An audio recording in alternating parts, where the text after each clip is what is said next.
uh,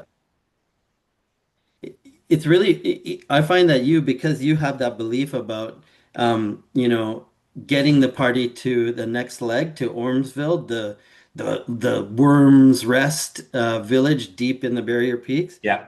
and and you're memorizing your own father's maps. It's funny that you bring up this whole thing about the difficulty of the journey and what we need to do tactically to make that trip, right? Yeah. Um, Well, I'm trying to understand the game. Like you said, there's other games you play where they're like, oh, you're down 3 units and this happened and you're down four and you only brought 17 units. Like I don't, it doesn't sound like Burning right. Wheel is like that, No, right? No, no, no. yeah. And travel really depends on the kind of game you're playing in Burning Wheel. Like it could just be, the Indiana Jones red line on a map and then you're there. Or it could be like kind of in this case, like getting to the place where we're going is hard to get to, right? And that's part of the challenge. So, but in terms of like what provisions do we need, we could either um we could either like abstract it all in one single resources test, or we could Hmm. do, we could break it down. We could do circles roll. I mean, there's really like no correct, Yeah. Yeah. No, that's what I was just asking. It 100%. doesn't Yeah. seem, it doesn't like this is again, it doesn't, it's funny that there's some parts of the game that are very mechanical and I like it, and some parts of the game are more loose, right? But I like Loose, it. yeah. Yeah. Mhm. I'm not a big fan of like resource-based mechanics Yeah, unless the other D&D, the other Burning Wheel game is called Torchbearer. And it's literally a fucking resource game. It's like Yes. you're so strictly controlled by your resources, and every time you don't drink and you don't oh rest, yeah. you start to get penalties, obstacle penalties, and lose dice, and they're called conditions, and it's fucking cool. But I find it too much for me. Like I don't Yeah, like but you make privilege. rice for a living. So you're like it's kind of you have incentive to people Right. to consume resources, Well, so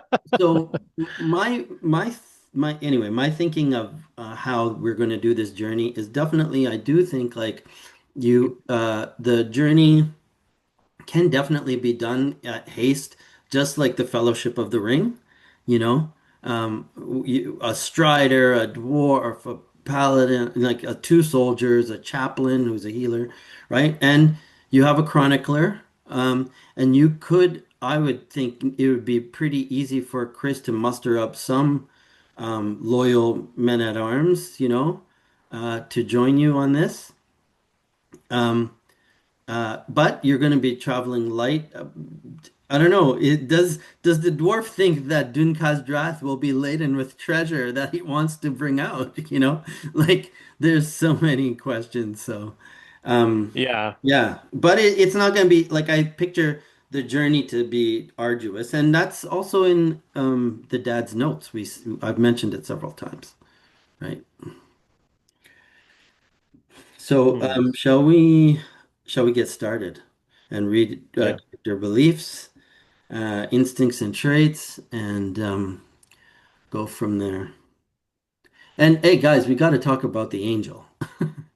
That was just such a crazy twist.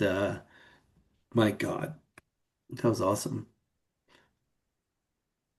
Honestly, if it was a demon or an imp, I'm I wouldn't take it so seriously because it's a monster, right? Yeah. Whereas this is now an NPC. And NPCs always tell the truth to PCs. Yeah, I've been thinking so much about like the perspective of a divine being, right? Like of this angel. Anyway, let's play the game. Um, Kyle, you want to go first Sure. on my list? So my first belief is Yeah, and we can the discuss and change if necessary. Yeah. Yeah, the axe is in Dune Droth. The first step to reaching the Red City is the village of Ormvild. I'll guide my companions through the mountains to this place.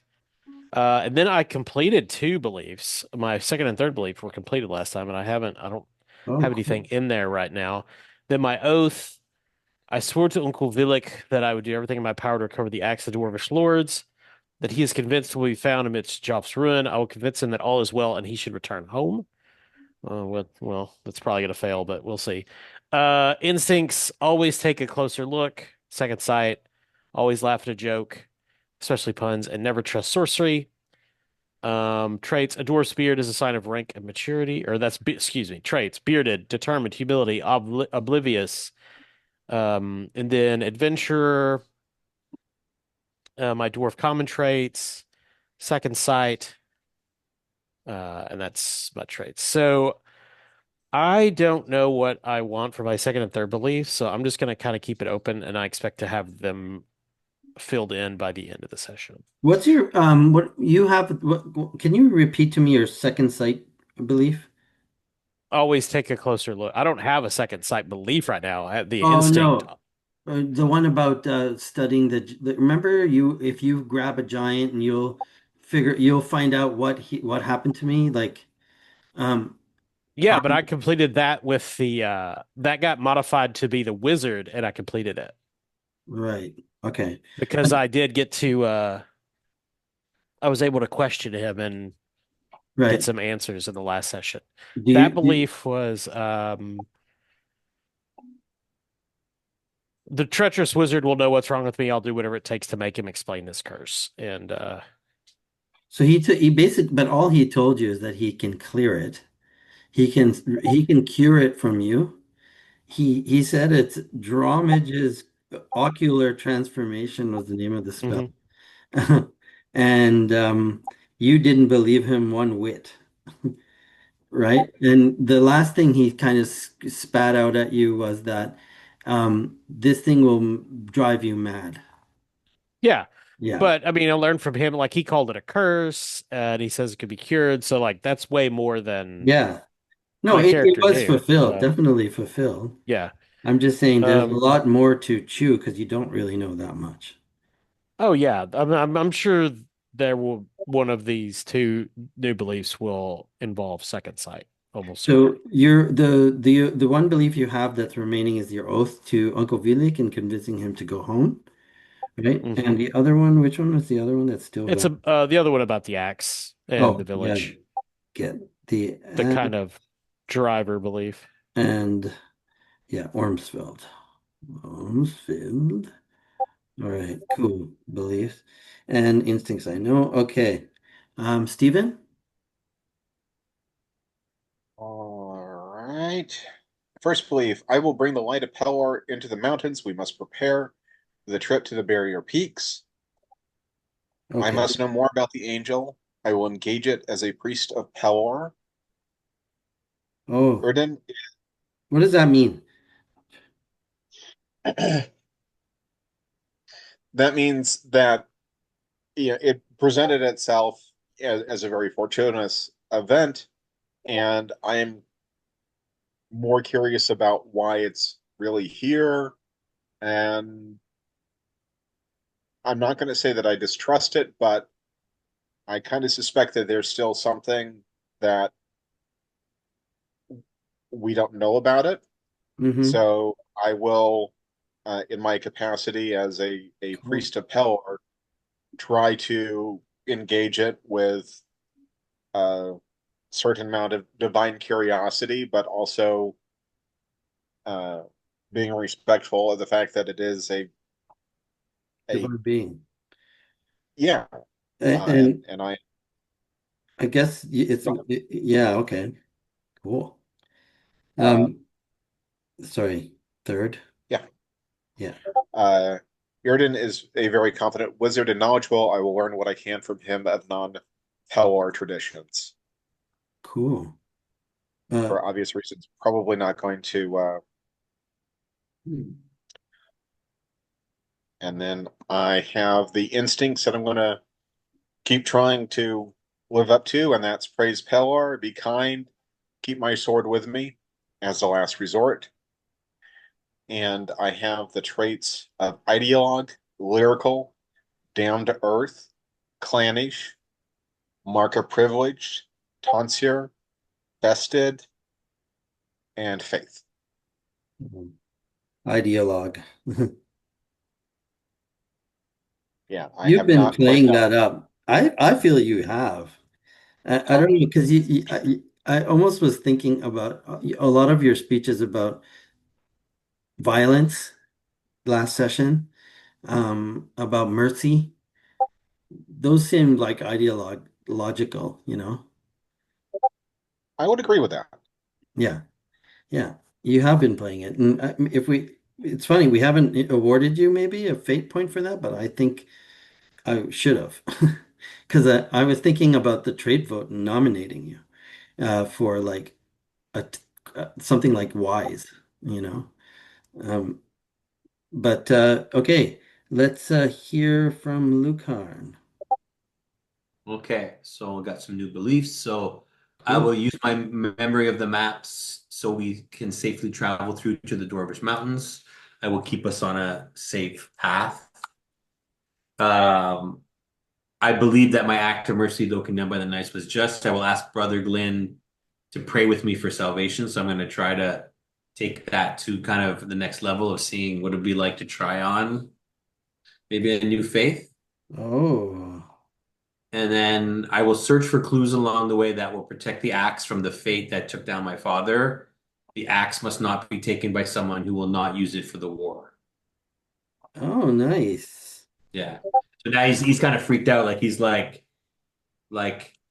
he just doesn't understand why his father because it like why he went crazy. Like he didn't know if it's the axe or was it his father that was that. So it's like now he's like paranoid that someone will take the axe and he won't use it for the war.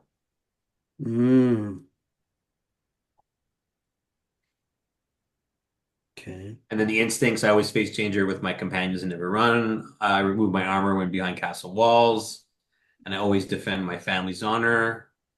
And then the traits, mark of privilege, thousand yard stare, sworn homage, which I guess we'll have to that one's kind of I'm gonna challenge that one, right?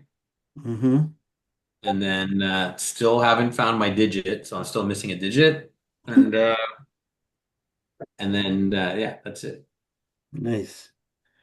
Um, cool. Okay. So yeah, we have a I guess who wants to start first? Who wants to action one of their picture this in the days after the hubbub of the cherubim and the discovery, like the castle went um, like a bit crazed and like a bit the activity around what happened about the slaying of the giant, about like you, I mean, the fallen soldiers coming home, the son from years of war coming home, right? The ghost of the father, uh, the An the angel. and the dead giant being carted like back into castle to be kind of butchered in the back and buried, right? Like you didn't just leave it up there. Um, so and then an angel comes. And everybody is just like whispering in corners and like talking in groups and like because they were overjoyed, but now they're also like awed. And when you guys walking around, um,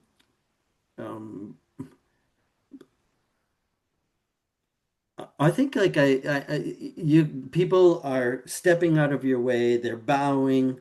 They take their hats off. So. Um, And Well, I want to go find Uncle Villic. yeah, Mm. right, exactly. And We have a scene with him. as you think that and turn a corner, he's leaning up against a barrel, you know? Oh, Because like I just kind of wanted to picture him like reading your thoughts and knowing the future and just being there, like, right? And mm. he's as he's sitting there, he's just throwing like a D20. Like he has a isocohedron, like Icosahedron. icosahedron, like a a a crystal that is like purple, about this big, and he's just rolling it on the top of the barrel. And each head is like a carved rune. Mm. And he goes, Uncle Villic, you are to be old and crazy, and you are no use in the mountains. You'll have to go home, or at least to the dwarven mines in the east and find a warm hearth. Because, as I said, you're old and crazy. Your bones are brittle. my no, my no. God, I've practiced this accent for so long, but now, uh, um, no, my bones Yes, are not brittle. They're hard as ever. See? that is not that. No, no, you are great, and I'm happy that you found me. But now you are for to be going. Here, let us hug, and then you go. You do not think that I just came here for no reason, didn't I? But you are crazy, so Big. it could be bad reasons. Like Huh? maybe you wanted to paint a chicken. Good, bad, you never know. I feel like I know. All I know is that I feel the strands of fate swirling all around you, Dorvig. It is Swirling probably all around indigestion. this axe. I'm gonna try to convince him that he has to leave when we depart. He has to go home. I want to use coarse persuasion. It is almost certainly going to fail because I don't have that skill. But like, clap him on the back. You have done a great job, Uncle Bill. Like, but Um, and yeah, okay. I'm going to oppose you. Um, and says, "Don't be afraid. Are you? Don't be afraid. Listen, I am a wise man, and I have a tingling in my hand in this here hmm, moonstone. It is I called me and urged me to cast a dice tingling in your is favor." probably not good. It's probably heart failure. Um, We could find a chirurgeon. my heart is just fine. It is what you mistake my jitteriness for excitement. Come on, Have you been let drinking? me let the dice speak. There is some fate swirling around you, and he pokes you right in the center of the forehead, in your third eye, Yeah. swirling around right around you. So And is there it's any telling magic in me the it is tying you to the axe. is there any actual magic in the air around him? Yeah. So when you do that, and you see, I see that you are curious because your eyes kind of glow, right? Hmm. Right. And he goes, look, and he's like showing the dice to you, and Okay. it's like swirling with the energies of magic, which is kind of like see through, like, when you get a prism and you have those little lights. Sure, sure. Yeah, so I'm gonna try to convince him just to go because, well, one, Torvik thinks Uncle looks crazy, and even if there is magic, probably doesn't know what he's doing with it, and he should go home. He's old.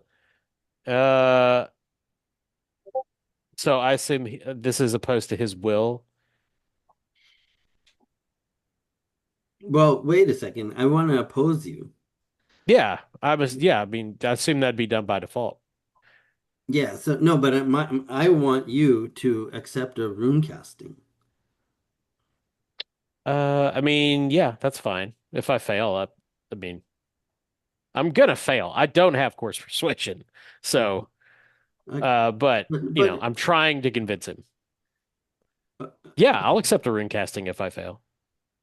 okay, so well, I guess what you're saying is I wasn't gonna roll for it anyways, but um, Oh, well, I mean, I've got to try. I'm trying, like, this is my okay, belief. I'm trying to convince him to leave, to go right. home. So I am trying to, and I'm gonna like I'm gonna tempt you with the rune casting. So I'm using like um uh I think like did it sound like soothing platitudes or I think it's fork. It's persuasion with soothing platitudes. Okay, so Sure, sure. so That's fair. course persuasion, which I have five, and I'm gonna fork in course persuasion. I'm gonna fork in soothing platitudes and um also like uh, fortune telling. Gotcha. So this is an opposed test, essentially. Yeah. Cool, cool. All right. I'll roll first. Okay. So that's Oh, holy fuck. Uh, that's so six. Wow. And then I have one more. Oh my God. Oh shit. Seven successes. Let's see. And if we were rolling with the proper character sheet, yay. So, I did not get it. Needless to say.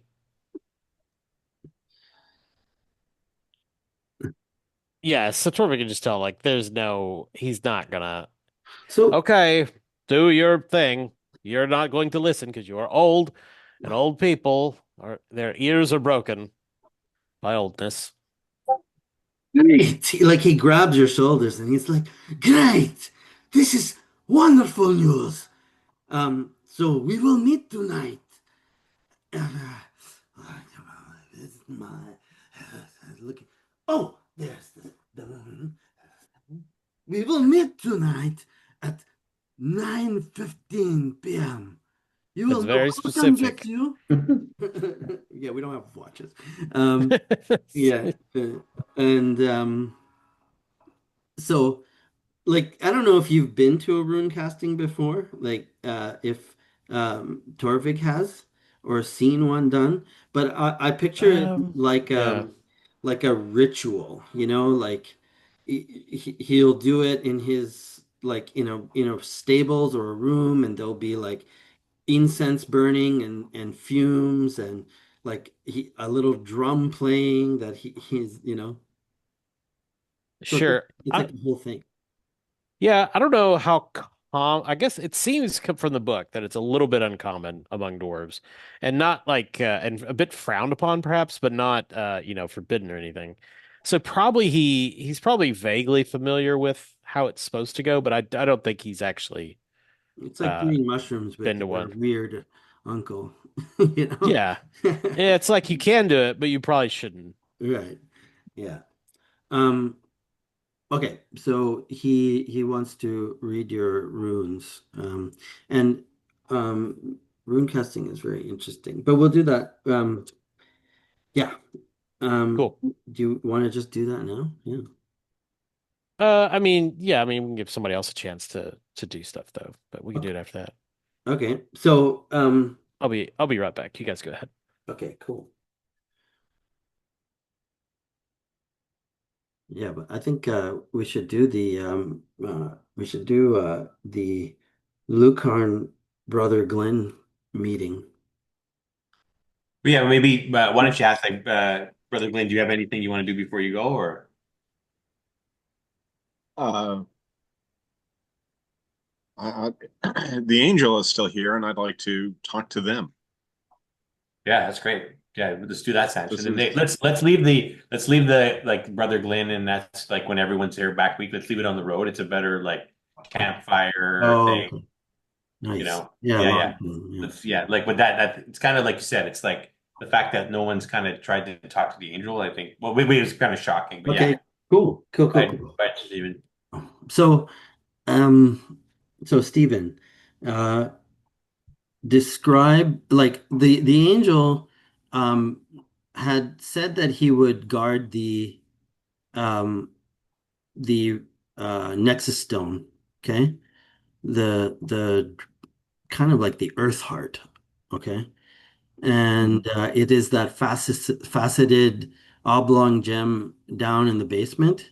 Um, where you guys had found like a tr kind of like a secret passage to mhm. that somebody had dug that uh, the wizard the court wizard had dug with his ne'er-do-well companions or whatever.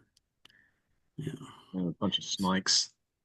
Right. So the room has now been there's possibly like a more secure way of making it down, like a series of ladders. And the last time when you went into this chamber, yeah, it was like a quite of a steep drop, like from the rooftop. That unfortunately, because it hasn't been, well, that one has like a rope ladder now, slung on and it's held there, but it's still tricky to make it down. I will go slowly. Okay. Well, anyway, yeah, it's not a like a test or anything. But you make it down, and in there, there's torch lit all around, so it's kind of warm and bright and warm. And the the angel is sitting cross-legged with his hands in like a lotus, like he's sitting in a lotus position, and he's got his hands on his knees, and his back is turned towards you. He's facing the gemstone, sitting on the ground. I will quietly go up next to him, or almost next to him, and assume the same position facing the stone as well, just a little bit further back um, from it than the angel, Hmm. just as a little bit of difference. And I will close my eyes and uh, try to reach out or perceive, essentially try to meditate. I don't have any supernatural ability, um, but I will do that until acknowledged by the angel. That's so cool. Let's do an like a ob one meditation test. Okay. Okay, it's a skill. Um, that is, I think, perception based, but let me double check. Okay. Then that's going to be an OB2 perception test for me. Yeah, meditation. That's so cool that your skills being learned has meditation at some point. Um,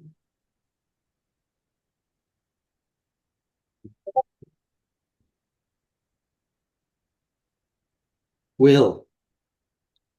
Okay. Okay. So, um, yeah, I guess you're just, it's an all, yeah, let's see. Did you roll it? Yeah, no. Um, Well, Meditation can be used in place of sleep. For each hour of meditation counts as an hour rest. This is an ob one plus one addition. Okay, cool. That's cool. Ob one test. So ob all two. right. Will. Yes. Nice. Made All it. right. I did. Yep. So Take a second. You've been sitting there for over an hour, and um, you go through discomfort, your mind is wandering, and at some point, your mind settles, and you start to perceive um, a light or a heat emanating from uh,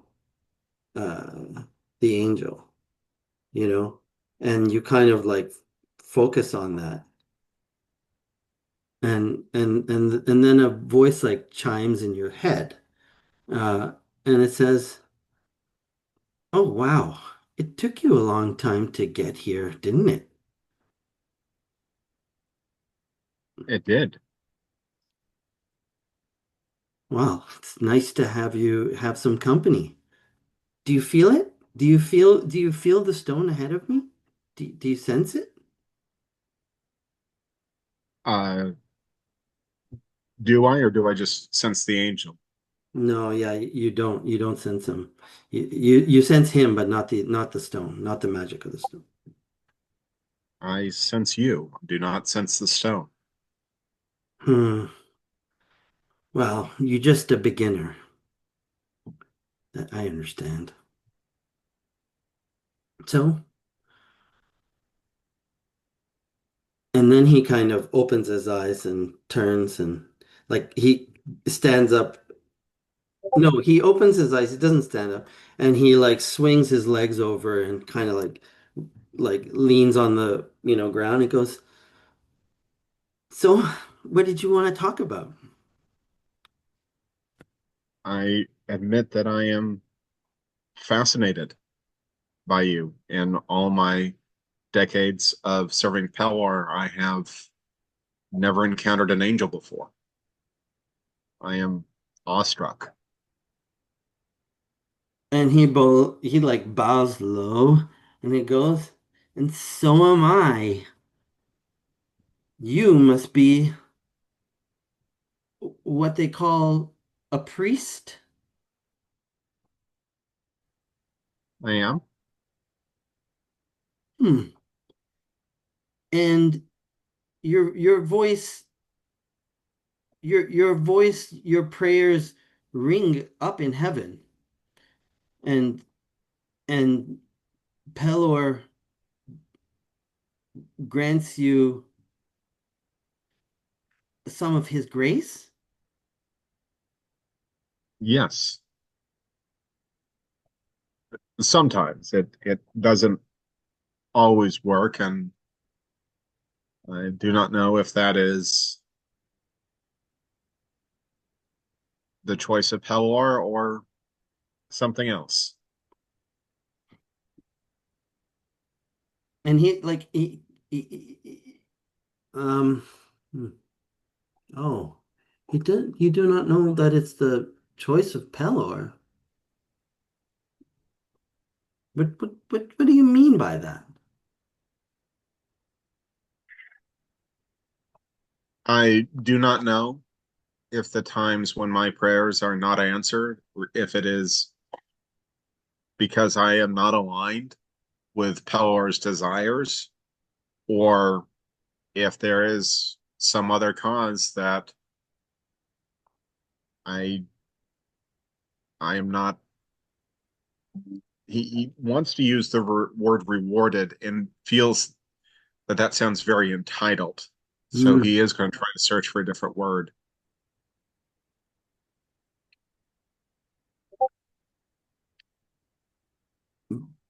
He stops, and I think what I am trying to say is that when I ask Pellar for guidance, for help, and I don't get it, I do not know if it is because I am not aligned with what Pellar wants, or if I am aligned and for whatever reason Pellar cannot grant what I ask for.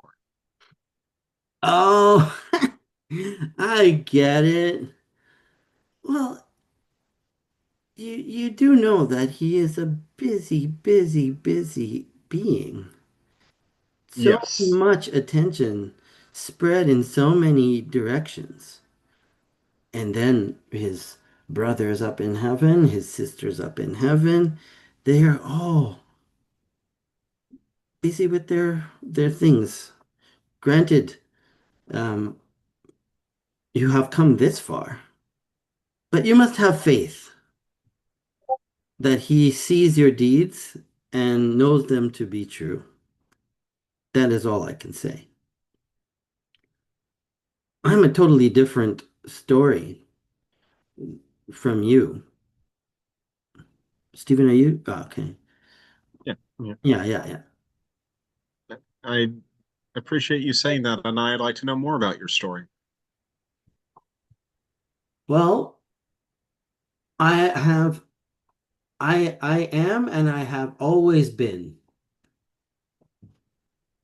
a, a, f- a, a being, a being um, that has been sprung from creation, sprung from the essence of the seven heavens to serve Pelor.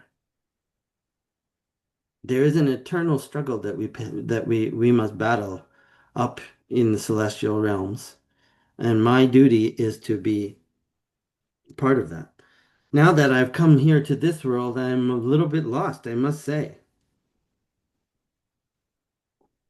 I did not ask to be riven from my duties to come here, but looks like you guys need my help.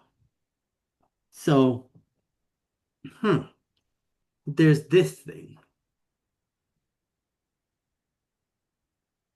I assume that he's gesturing towards the stone. Yeah. Uh,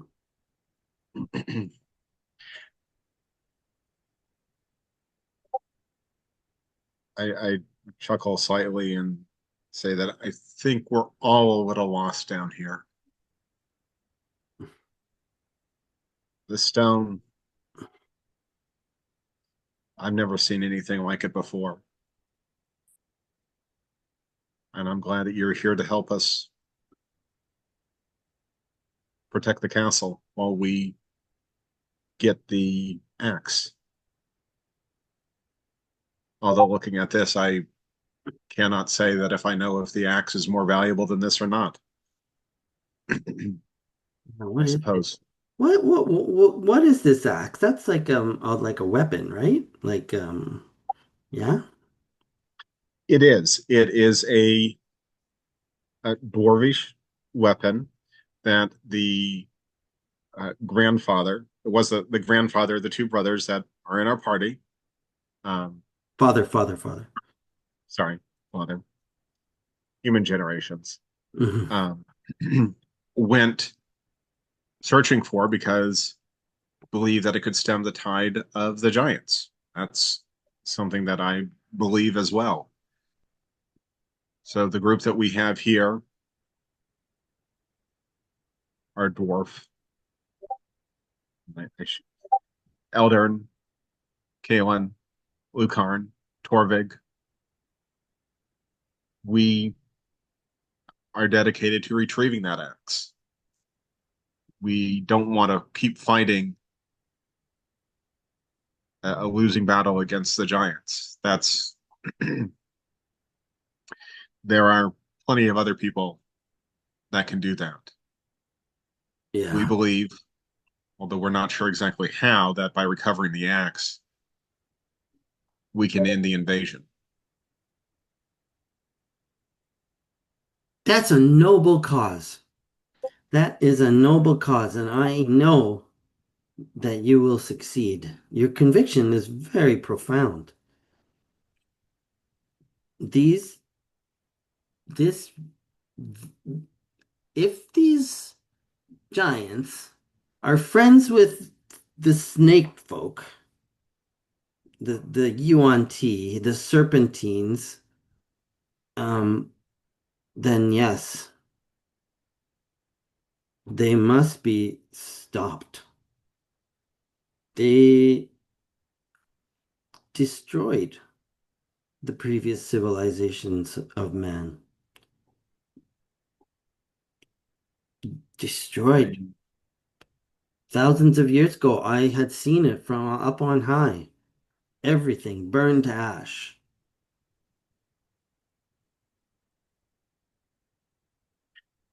So if they destroyed the previous civilization, why did they leave? Why did they not stay? Don't they all destroyed? It was mutually assured destruction. Then the hubris, one nation against the next, just caused millions of lives to perish. If we win, will we suffer the same fate as the Yuan-Ti? Mm. Aye, mm. Pelor has a soft spot in his heart for the race of man. I, I think there is something more hopeful in the future of man.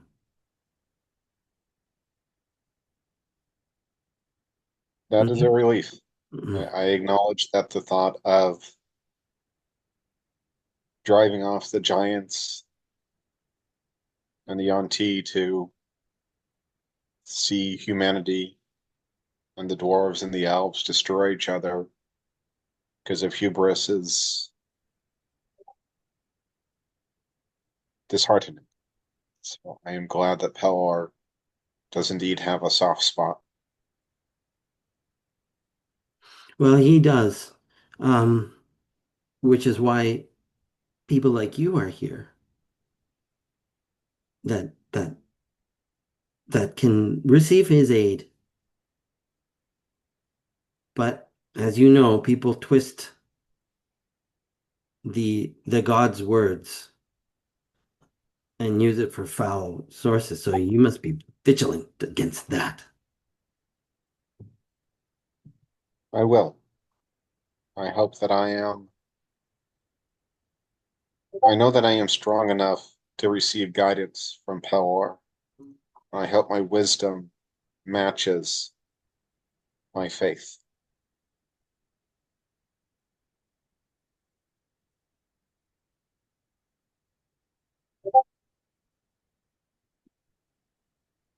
I guess we are both uniquely powerful in this world, and perhaps at this moment, both a little lost. uh, yeah. Here, give me your sword. Give me your sword. Absolutely. He takes off the the scarab with the sword in and hands it to him the way that you would when a liege asks for it, and not just here's a sword. Hmm. And he kind of like he holds it and he goes, "So your friends, what were their names?" Irden, Kellen, Lucarn, and Torvik.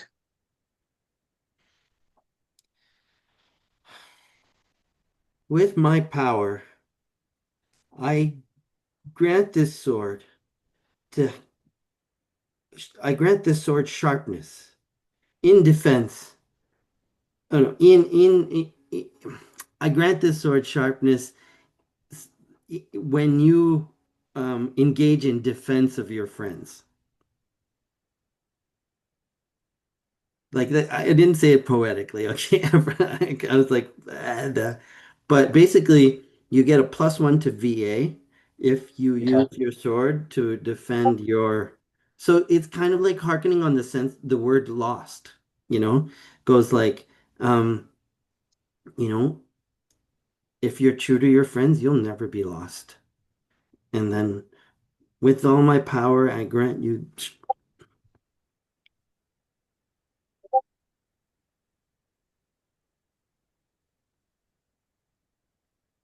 I lost And you there.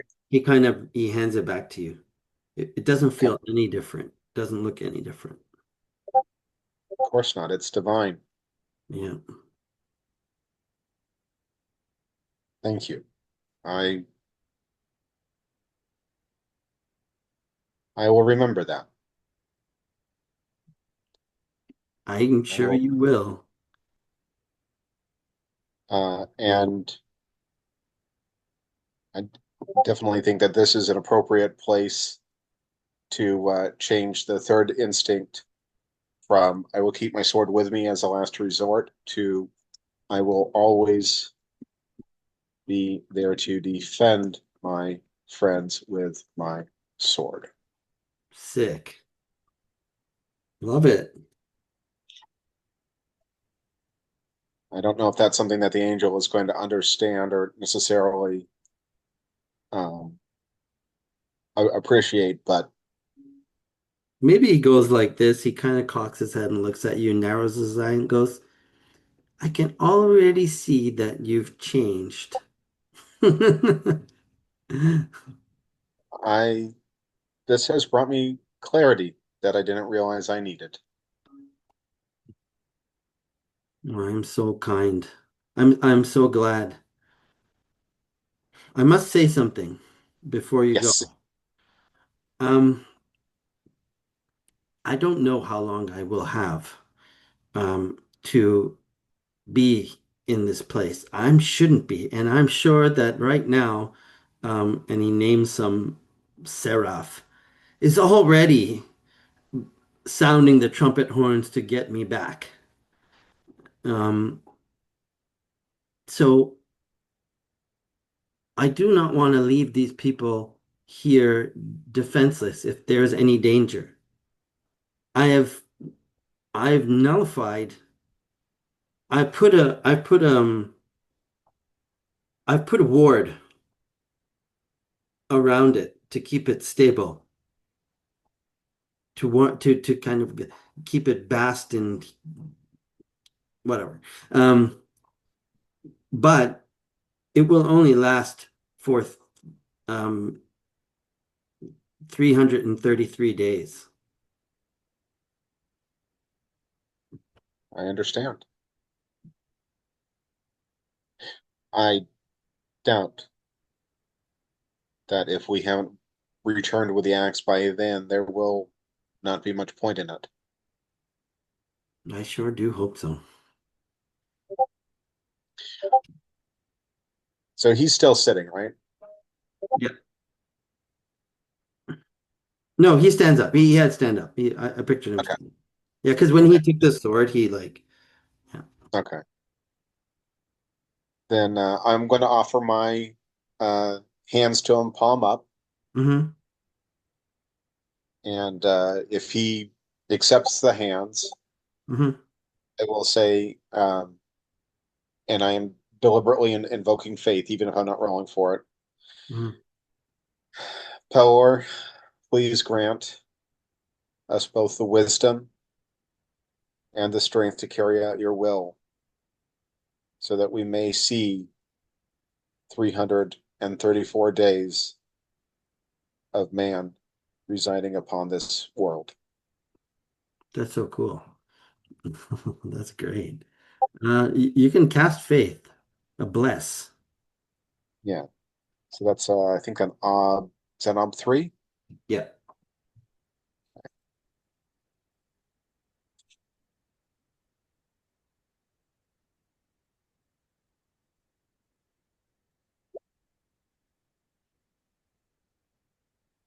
Well, I guess he wasn't listening. No, no. Um, but I still did it, and I did it in front of slash with the angel, and that was um kind of more the point of the Yeah. role to um, uh, to have some camaraderie with the angel, Right. uh, because Oh, he okay. definitely seems more lost than the rest of us. Oh, that's so sweet. Okay, that's really good. And he definitely is lost. Yeah. Um, that's great. That was really I'm just gonna write that note down. Angel lost. Beautiful. Cool, man. That was good. Um, and it goes, with people like you, um, I feel like I do have a friend.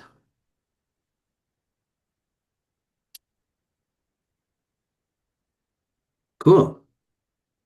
I squeeze his hands. Nice. All right. So, I think that's the end of that scene, right? Yeah. Yeah, Yeah. That was great. Cool. Anyone, so Chris, do you want to uh I have I have a scene for you with your mother. Okay. So I'm just gonna before we go, I'm gonna write a letter again to that to the Duke Valoriath again, the Duke in Bissell. Yeah. Yeah. So I'm just gonna again, I'm gonna be, keeping him up to date on, kind of like that we found the giant and that, that we had found I leave out the angel and some of the other more fanciful parts of it, but again, kind of like we're continuing our path to the mountains for the axe and that, to cast an eye out here again for that there are giants on this side just so that he knows. Mm-hmm. Just gonna do a So quick writing. Yeah. yeah, but I think because you're leaving out the angel, okay, it's it's a falsehood. Okay. Not no, it's not lying. I don't think I'm trying to keep him. It's a tactical thing, right? Like I'm not. I don't understand the angel. Like I But do you say my anything goal about the nexus point? yeah. No, I talk about the nexus point. I talk about the fact that the giants feel that the castle is important, that there's magic here, and that the spellcaster turned and that And stuff. and it's just like, are you asking for some support for your mother or I'm asking him to I'm asking him to basically keep it, cast an eye out here that there's that to basically let him know that it's like because everyone thinks that this whole area is so far from the front, and I'm like the front is extended past yeah. this point for him to understand that and put it on the map, like the strategy, right? Right, right, right, right. Okay. Um, And then I just want to okay, that's cool. And he is a knight of the watch, right? yeah, Yeah, cool. and then I'm going to spend some time uh, reading my father's journals before he left. Like what was he because we hadn't really taken the time. Oh, I didn't pass that one. No, whoa, whoa, whoa, whoa, whoa. Let me give you the obstacle and everything, Yeah. and let's talk about it before you roll them dice, because you got to figure out what do you want to do? I want to like because we've just been rushing through all this stuff. So like as we're like I'm gonna go back and specifically find his journals as he was preparing to leave. Hmm. So what was he thinking? What was he like talking about? Is there anything in there? Because I'm trying to find these clues like is he obviously went insane? Was he insane before he left? Like what was his thoughts Cool. on before he left, right? Like what was his intention? Like, or Okay, did he so have anything in there? Yeah. it's not a read test. Okay. Okay. It could be research, or it could be perception. Okay. Um, like your quick-wittedness sees something in, like, I'm going to assume you can read everything. You Yeah, can, yeah. and you're just perusing through the room looking for signs of his and you specifically you're looking to find out whether he knew anything of madness. Like if he was mad before. Yeah, and I'm also looking again. I want to fork in the orienteering. If he knew any, if he had like, because he was like an avid researcher and he would do all these quests. So it's like in his notes, was there anything that I can find like that he knew of the journey before he left? Oh, well, no, okay. The elements of the journey, that part of the journal, like the like physically Yeah, tactical stuff, yeah. that is not a very like that. I think I had already mentioned that there was it'll give you like a +1 or whatever. Okay, okay, that's fine. Okay, Yeah. so let's try to do something for like, is there anything in there like my precious kind of stuff, you know? Mm-hmm. Mm-hmm. Yeah. Okay. Cool. Um, Perception, yeah, I would say it's pretty obscure. It's because it would be buried in there, you know. yeah. And I would say that it would be it's a very difficult perception test. It would be like an OB5 perception test. Okay, I'm gonna try it anyways. And I asked my mother for help. Okay. Yeah. Yeah. Yeah. So I'm going to ask for a helping die there. And then I'm going to put in a persona dice because this is important. And the So obstacle is 5, you said? yeah, and now I just want to give you a burning wheelsism, okay? If you keep your dice pool to like it being a difficult test, Yeah. okay? So you don't have like if you limit your dice pool to 6 and less, Yeah, that's what I have. Yeah. then you'll get a difficult test, which is Okay. like really hard to get in Burning Wheel. So for a stat. Yeah. Oh! Nice.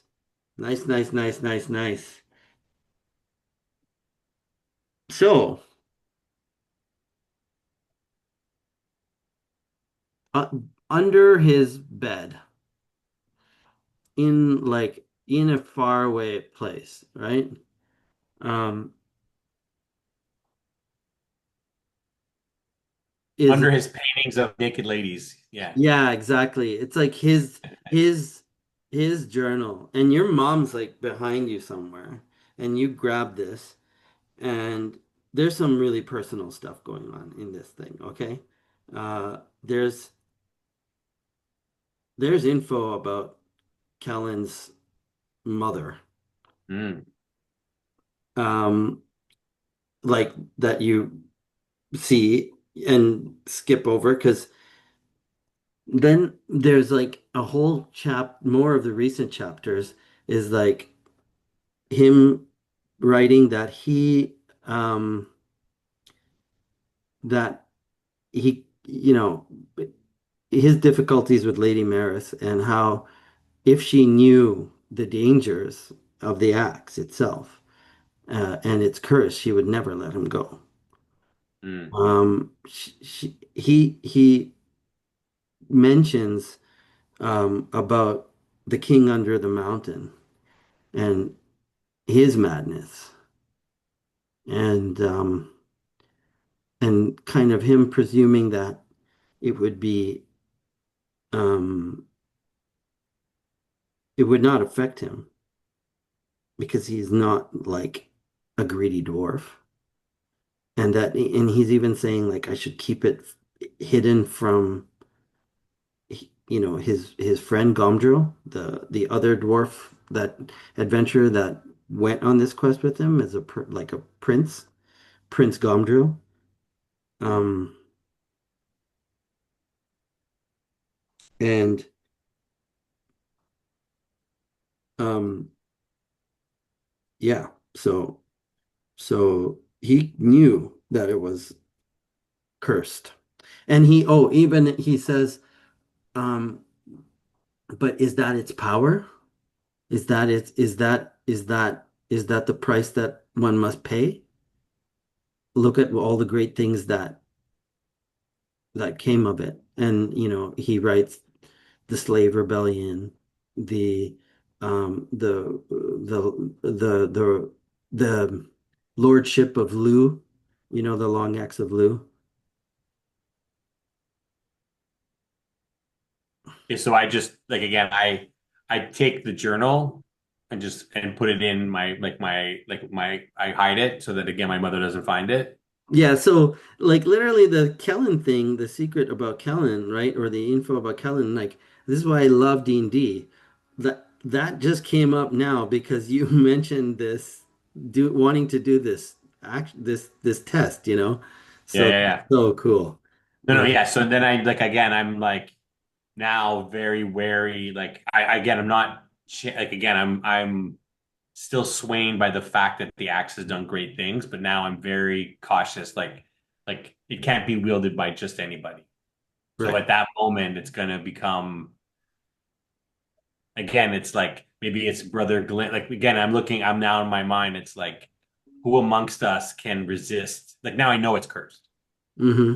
I before I thought it was maybe my father that was like evil was now I'm like, okay, he got taken down. So it's like whoever wields it Is in uh danger. must be worthy, right? That's really cool. I love that. You played that really well. Um, Neat. Um, so you don't tell your mom, right? Obviously. No.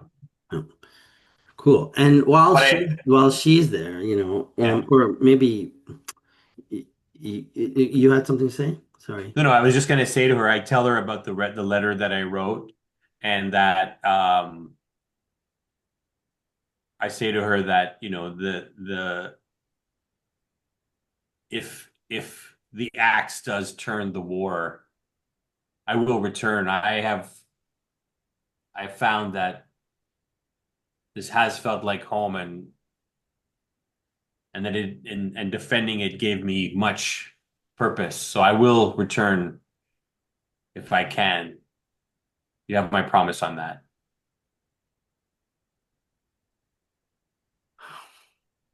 She kind of grabs your arm and says, "I never doubted it, Lucan. I never doubted it.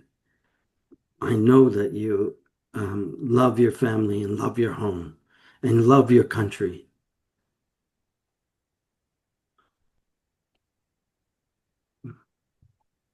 Those years that you've spent away from us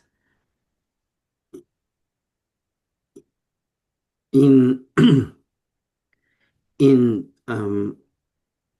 the under the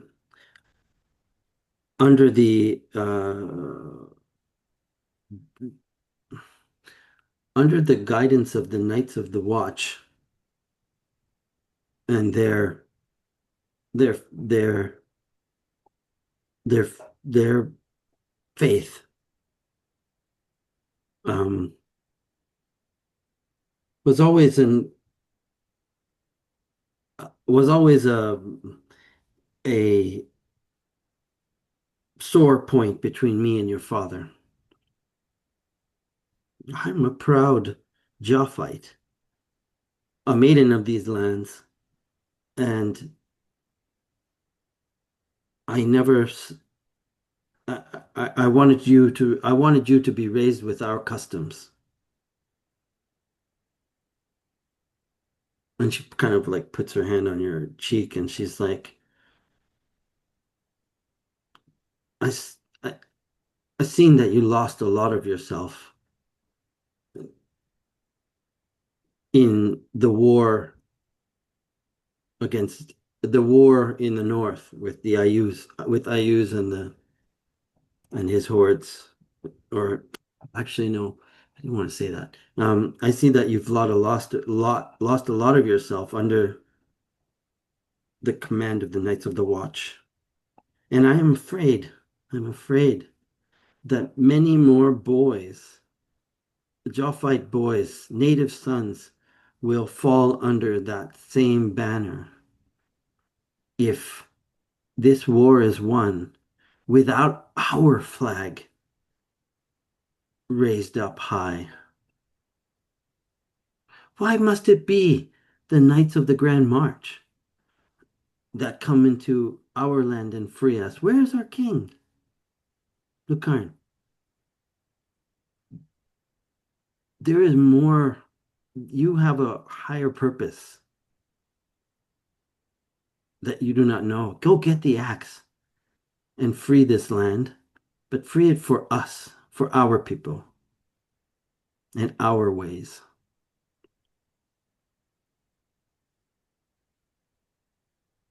Mother, the again, as long as the land is freed, what comes of me is not important. That I know. I've seen too many proud knights and lords die thinking they were better than the regular people who have fought this war. We will find someone to raise the axe, someone worthy to raise the axe, and we will smite down the giants. Peace will come to this land. Um, she says, um, it is not that is not all that I speak of. Who must do the fell deed with the axe that you covet so much? No, I am talking about a king, a king for Joff. We have none. The bloodline of Duke Owen has sullied its reputation by hiding away from this war. And now foreigners come to our borders and claim to rescue us and then do what? Just hand it over? To who? The people have no faith in Duke Owen.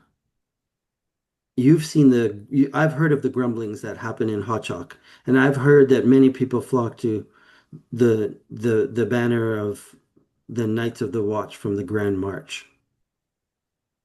There are no more Joff. There are no heroes left in Joff. Heroes with the noble blood to sit on the throne that we will reclaim. I wish we had time. I wish that this was because right now there might not even be a Joff that needs a king, Mother. We are there. Perhaps in a year or two we can talk of such things. But for today, I will ask for your help to support us, like I did when I came, with the resources to support this journey. And we will get the axe and we will make do. And then we can talk of such things, Mother. But I fear you do not understand how much peril this land truly is in.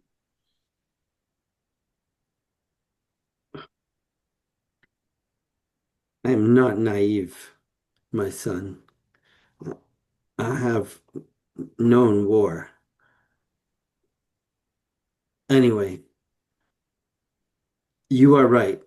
What what comes first is what comes first. And if this weapon of yours will can slay down giants as it is as father believed it to have done, or as the legends say, then let's do it. You know that the dwarves will come looking for it, and they will want a claim of it. And what of your friend, Torvik? The dwarves are at just the same risk as us, Mothers. First, we all search it. He knows he knows of its location, as Father did not. Father was far off from it. We must do all that we can. I will cross that bridge when I get there, Mother. I know of its danger. I've Father's insanity came from that axe.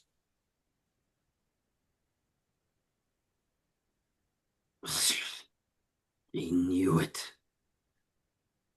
It was cursed, wasn't it? It is cursed, isn't it? It is It does great things, mother, and the cost one must pay is great. This is where we are. And again, I just start looking out and I just say, it is time to let me go, mother. And I'm not looking at her and I just say, I must leave now. And then I just walk off.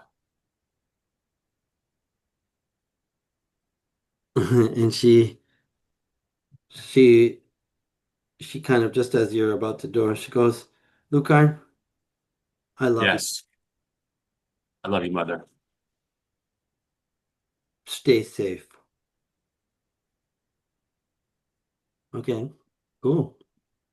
That And was then I just, yeah, so I spend time rallying, like getting some, a couple people to join us again with some packs and some stuff and maybe like a cook or someone, just a couple of things to help the expedition. cool. That, Um, yeah. so you want to roll circles? Yep. Nice. It's like you can't escape role play with Bernfield, right? It's No, it's good. yeah, it's crazy. That was really interesting as well. I loved my exposition of the Game of Thrones lore dump. Yeah. Mhm. There can only be one king Yeah. of the Joth circles. Okay. So then I do circles Okay, so and then circles I means have, you're rolling you're calling on a friend of yours, somebody that you know, um uh to I'm going to the old tracker, the guy that was like that had brought us out, like, yeah, and I'm like, Benjamin. I need a young apprentice to help us on our journey through the wilderness, with hunting and such along the way. Yeah, so Promising yeah, acolyte. so that guy is Benjamin. That the guy that remember the one who was talking to Chase, Yeah, yeah, yeah, yeah, yeah. the forester, right? But So I'm looking for one of his acolytes. yeah, but yeah, okay. You just get him. You roll for him, Yep. and he'll because then you can use your mark of privilege. So the obstacle is ob 3. Okay. And then I have I guess mark of privilege, or I have I'm in no, it's this one here. It's what is it? You look at your you can add your so any of those hold on, Lucarn, and I'll go to skills, circles. You have a reputation as a degraded knight. You have 1D affiliation with nobility. Yeah. I don't think your nobility is going to help here. What is your Yeah, circle? I'm the fucking Lord of the Castle. I mean, Yeah, you could get a B. Yeah, you can use that, sure. okay, I'll do two, then no, I won't do that. The obstacle was you said two or three? I don't know. Like it's um it's hard to say. Look, base obstacle is one. And then there is broad occupation, profession, or same life path. Uncommon. You're looking for like a hunter, right? Yeah, I You mean, know what? I don't even think you need to test anything. It's easy. Like, let's do an I'll do two. ob two test. You could get an ob two test. Yeah. Okay, Or yeah, or could have there you given. go. Nice. Okay. I should have even called it an ob one test because then you could get a routine. Anyways. Um, Actually, just let's say it's an ob one test, okay? So you can get a That's routine. just a routine. That's just an R. Yeah, yeah, Okay. Yep. perfect, perfect. Okay, so Benjamin brings forth a boy uh, who's blonde-haired kid. His name is um, Fallon. Okay, he goes, "This lad." He's sturdy and can be depended on. He knows um he knows he knows the wood. He knows the woodland and forests uh north of here better than anyone. His family have kept track of these woods have been hunters in these lands for a long time. Okay? Hunter, trapper, survival, ranger. Okay. Um, so he's shy. He's like strong, 18-year-old, super, nice, like big, like a B5 kind of guy, B5 power. Cool. Anybody else? No, I start asking them to kind of pack supplies for us, get our horses ready. Um, and then I'm in terms of skills, animal husbandry, can I go through and just do like a check of my horse and Yeah, check all the horses. yeah, yeah, Uh, yeah, yeah. yeah, I think you guys, if you want horses, you can, I think you can it kind of should be like a resource test, uh, Yeah, to, in a way, that the castle, it's a weighty resource for the castle to lose it, to not have those horses.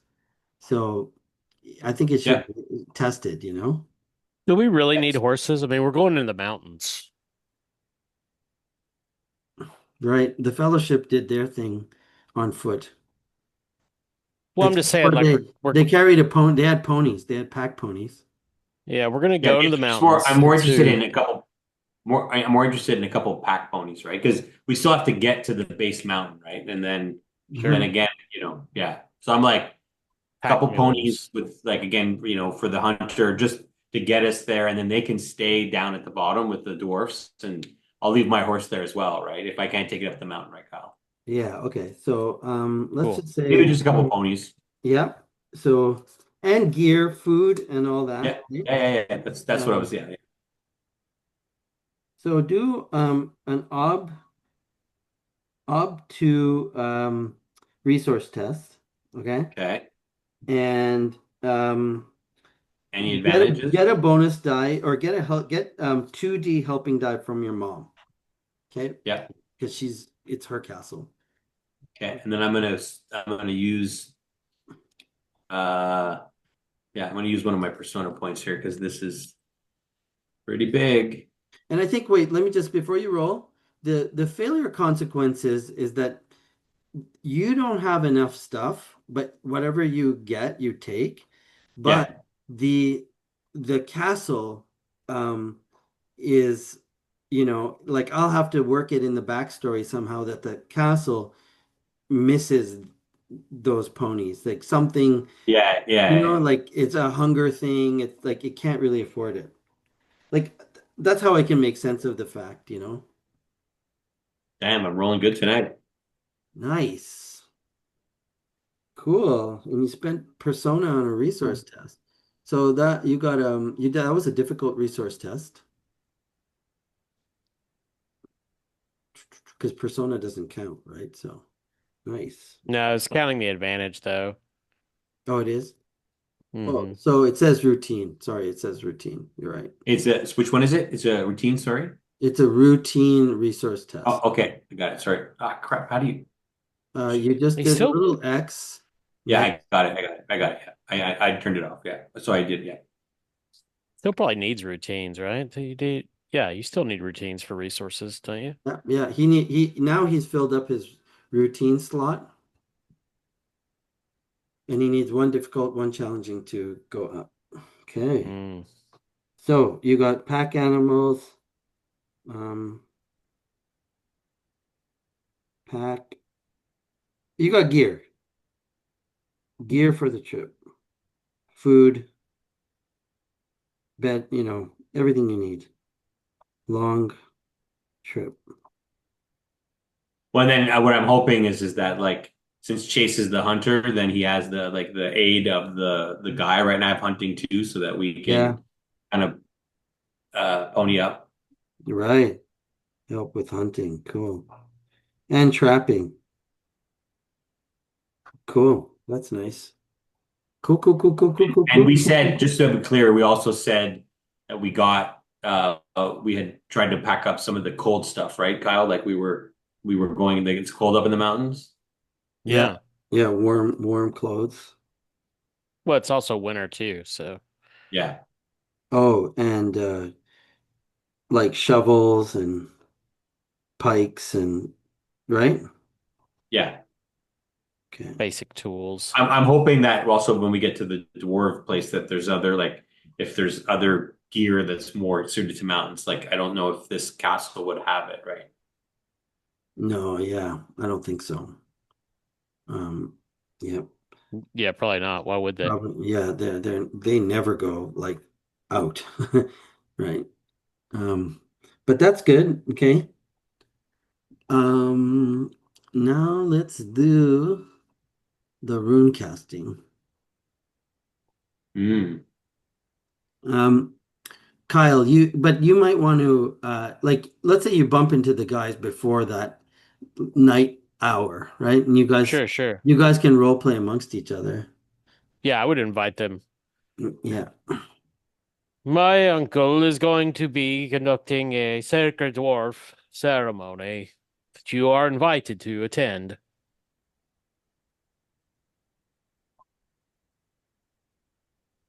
You are muted. You're muted. You're, Yes. I can, I nod vigorously and say, I would be honored to attend. you should not be. It will likely be madness. He is a crazy old man. Yes, and I just got done talking with an angel. Sanity, I don't think is something that we can assume as a given in this day and age. That's fair. Yeah, so that's basically, yeah, and then Torvik just wanders off. Right, He right. tells you where it's going to be. I assume we set some location. Yeah, yeah. So let me just give me a second here. I want to read this skill again. Dwarven rune casting. Um, here we go.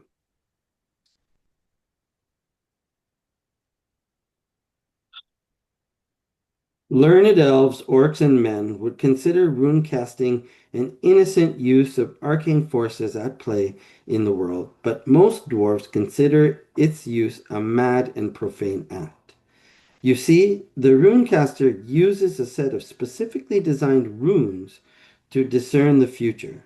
When cast to the ground, their pattern and ordeal reveal to him another's fate.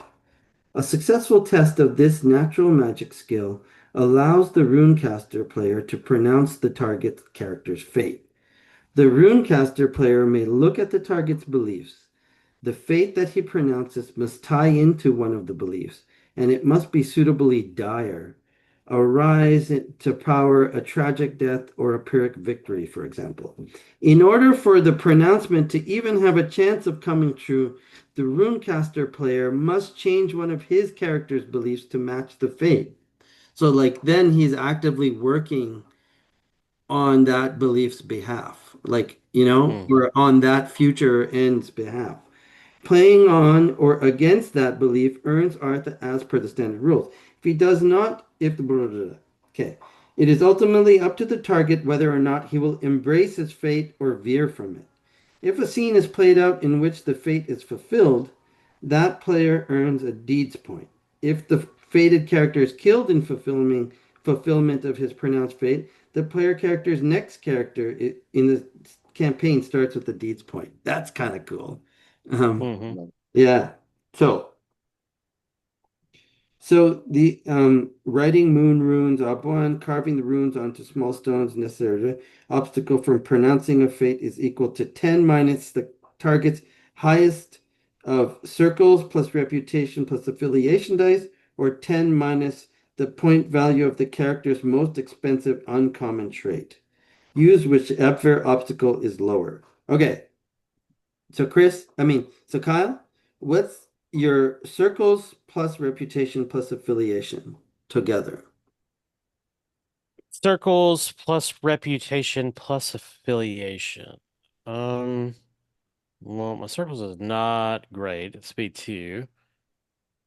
Reputations don't have one. And I have 1D affiliations, so that'd be four. I think it's probably going to be, well, 10 minus Yeah, most expensive non-common trait is second sight, which is 4 points. four. So it's probably going to be the same either way. Okay, so Um, up six. hmm Up. Yeah, I think so. Because I don't think any of my traits are particularly No, second sight was your highest expensive. for sure. Yeah. Okay, Because most of the others are either character traits or dwarf common traits. yeah, Well, okay. Um, so Uncle Villig lives um outside of the castle, uh, in um a circular tent of dwarven construction. Um, it is, but it is decorated on the outside with fetishes, runes, feathers, and wind chimes. And it's kind of like he he has it off a track somewhere against a cliff wall to one side. And when you kind of wind down that track to where he is, um, and I remember he was a prisoner, right? So mhm. he was so happy to find his gear again and to set up his camp and be on his own. Like he doesn't like people, okay? And he likes to be alone. And when you kind of approach that path and it's dark at night, you can see the light glowing from his uh, campfire. And you hear um, you hear the wind chimes, and you hear a bass, steady drum beat playing like a bongos.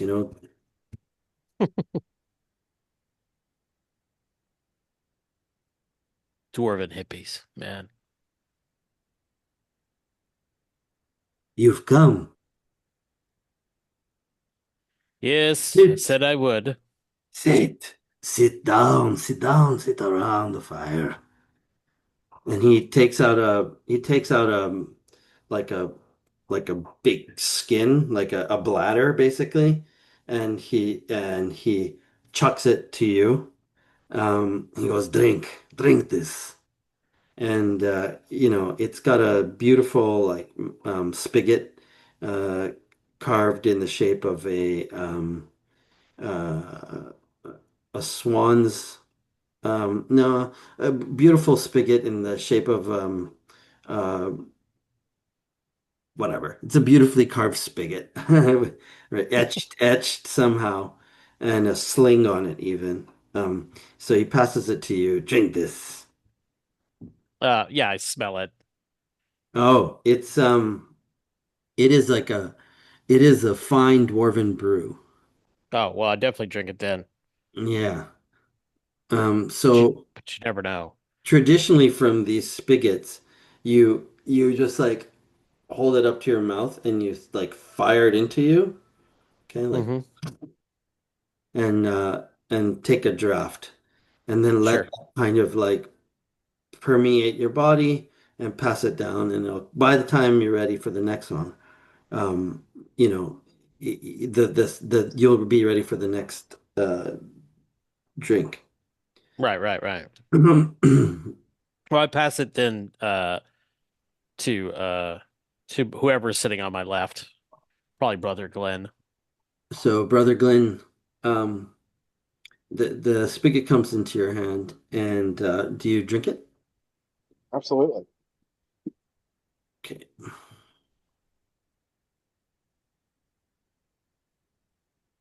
Yeah, I So am you definitely you partaking. go, yeah, you kind of look at what Torvik was doing. So you sit up and you like lean back and you go, you shoot a jet of that thing into the back of your throat. And I think for non-dwarves, you should take a fort test to see if you can like keep that down. Okay? So it's a Okay. up three fort test. Otherwise, you're gonna cough and Okay. kind of like ruin the experience. Yeah, I'm probably going to ruin the experience.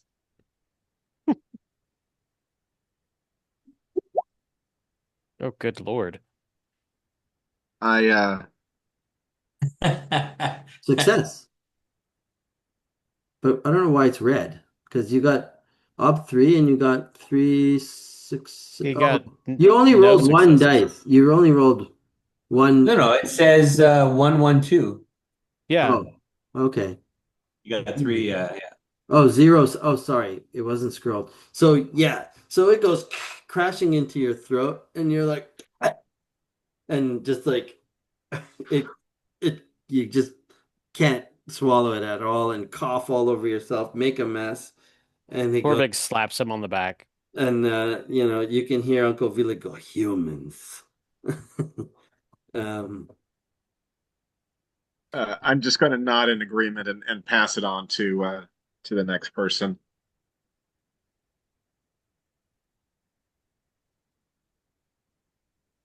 Chris, your turn. Okay. I take a big swig. Up three. Uh,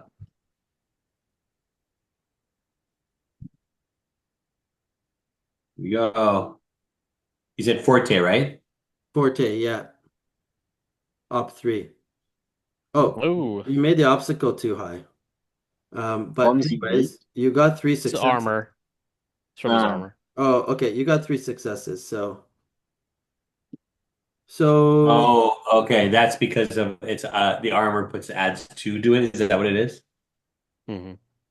Okay. can you turn that off somehow or I don't know. Probably. That, yeah. Okay, so you pass. So you take this draft into your system, okay? And it causes like a minor like dulling of your senses. So you're at plus one ob right now. okay. Okay, I got roofied. I got roofied by a dwarf. Is that it? Or yeah, yeah. You got roof. Yeah. Uh, um, okay. Um, now, Torvik, Mm, you know that you have sworn an oath to me. yes. What is it? That I will do all that I can to recover the axe of the Dwarvish lords.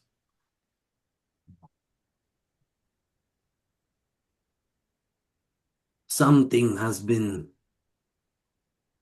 nagging at me, like I have said to you before.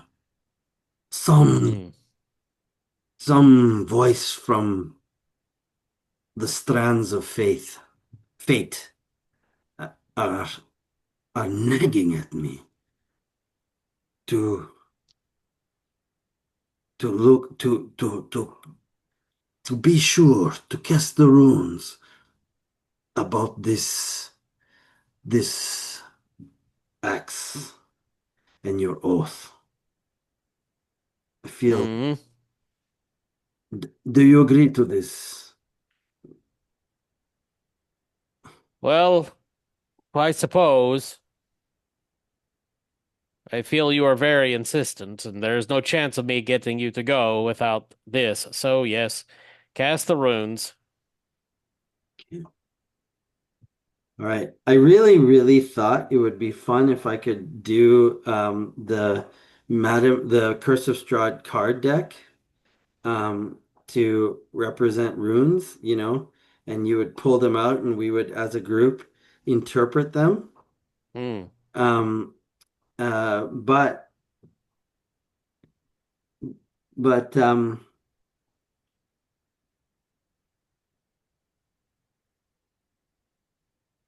but I can't really like do it and then be that creative, right? Like it's a bit hard. Sure. Yeah, it's hard Gotcha. for us as a group to make Yeah, work. yeah. Um, so let me tell you my intent, okay? Uh, Okay. so I'll just say it. Now it's evident and it's true or what that there is a danger to the axe, right? And this is what's been nagging at him. He senses Hmm. the danger. He senses that there's forces around that you recovering the axe may not be the best thing, but he's not really sure. Okay, he Okay. doesn't know, and he wants to um, consult the runes about the axe, about you, and everything that's going on with you to sort of see what your future is. Okay, Yeah. right, uh, and then use that reading to assess the success of the endeavor. Okay, Hmm. and see how and then force you to make swear another oath or rewrite your oath and fulfill whatever the dice roll comes up with. Okay. Yeah, it's fine Yeah. with me. I'm on board. Okay. Cool. Cool. Cool. Cool. Cool. Cool. Okay. So r/r 6d6. The obstacle is very high. So, and if I fail, um,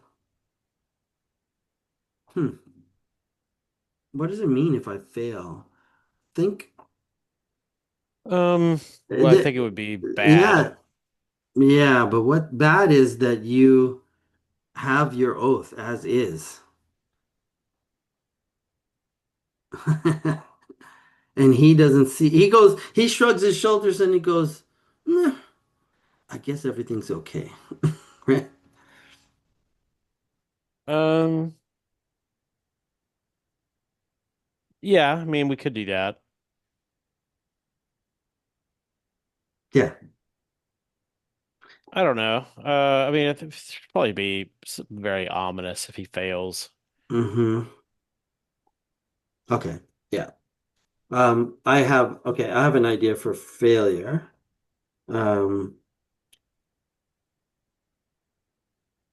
Well, so what's the belief? What is the oath if he succeeds? Like, what's yeah. your Yeah, my oath, if my assumption is that this axe he go okay, I go um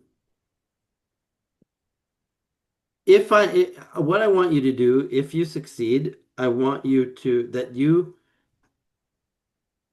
must in order to you must to recover the axe, um a dwarf of great virtue must wield it. Okay? That mm, you cannot succumb to its greed. It is the breaker of crowns. Okay? Um, right? Okay. right? That you must swear not to use it for your own personal glory.